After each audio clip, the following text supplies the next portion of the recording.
ভাবুন তো, হঠাৎ করেই যদি আপনি আপনার বিকাশ, নগদ অথবা রকেট অ্যাপসে যদি 5,000 টাকা পাঠাতে যান এবং তারপর দেখেন সেটি পাঠানো যাচ্ছে না, তাহলে কি অবস্থা হবে? জি হ্যাঁ, নির্বাচনের আগে মোবাইল ব্যাংকিংয়ে এসেছে বড় পরিবর্তন। নতুন নিয়ম না জানলে আপনি পড়তে পারেন মারাত্মক ঝামেলায়। আজকের ভিডিওটি খুবই গুরুত্বপূর্ণ, কারণ এটি সরাসরি আপনার টাকা লেনদেনের সাথে বিষয়টি জড়িত। বাংলাদেশ ব্যাংক আসন্ন জাতীয় সংসদ নির্বাচন উপলক্ষে বিকাশ, নগদ, রকেট সহ সব মোবাইল ফিনান্সিয়াল সার্ভিসে সাময়িক সীমাবদ্ধতা আরোপ করেছে। 9 ফেব্রুয়ারি রাত 12টা থেকে 12 ফেব্রুয়ারি রাত 11টা 59 পর্যন্ত টানা 96 ঘন্টা এই নিয়ম কার্যকর থাকবে। নতুন নিয়মগুলো কি?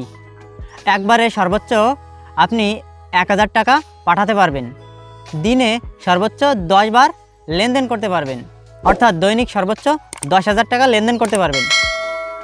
সবচেয়ে বড় একটি খবর হচ্ছে person to person internet banking সম্পূর্ণ বন্ধ, অর্থাৎ আপনি চাইলেই একজনকে আপনি টাকা পাঠাতে পারবেন না। কিন্তু যে সেবাগুলো চলমান থাকবে সেটি হচ্ছে দোকানে পেমেন্ট, বিদ্যুৎ, গ্যাস, পানি সহ সব ধরনের ইলেকট্রিসিটি বিল, এসব আগের মতোই আপনি লেনদেন করতে পারবেন অথবা টাকা পেমেন্ট করতে পারবেন। কেন হঠাৎ এই নতুন সিদ্ধান্ত?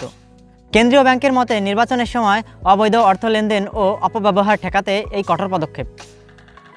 সব লেনদেনে থাকবে ক্লোজ মনিটরিং, আর সন্দেহজনক কিছু হলে দ্রুত আইনশৃঙ্খলা বাহিনীকে জানানো হবে। আপনার জন্য যে জরুরি সতর্কতা: বড় অঙ্কের টাকা পাঠানোর পরিকল্পনা থাকলে এটি এখন সতর্ক হতে হবে। অর্থাৎ আপনার যদি এখন কোনো বড় অঙ্কের টাকা পাঠাতে হয়, সেটি নির্বাচনের পরে পাঠানোর চিন্তা করবেন। তো আপনি কি মনে করেন এই সিদ্ধান্ত সাধারণ মানুষের জন্য ভালো, নাকি এতে কোনো ভোগান্তি বাড়াচ্ছে? আপনার মতামত জানাতে অবশ্যই কমেন্ট বক্সে কমেন্ট করে বিষয়টি জানাবেন। এরকম নিত্য নতুন ভিডিও পেতে অবশ্যই চ্যানেলটি সাবস্ক্রাইব করে পাশে থাকা বেল আইকনটি অবশ্যই বাজিয়ে দিবেন।